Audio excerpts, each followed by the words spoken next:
Good day mga kamarps. Ngayon ay ituturo ko kung paano tayo magkakaroon ng shorty na side mirror ng ating Sniper 150. At kung bago ka lang, hinihingi ko kayong suporta by clicking the subscribe button and syempre, pakihit na rin ang notification bell para lagi tayong updated sa mga videos na susunod na ilalabas natin, no?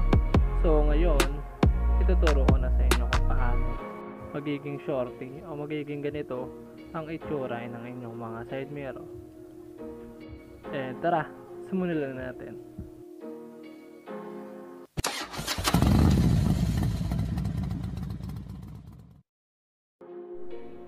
Tanggalin muna natin ang stock side mirror.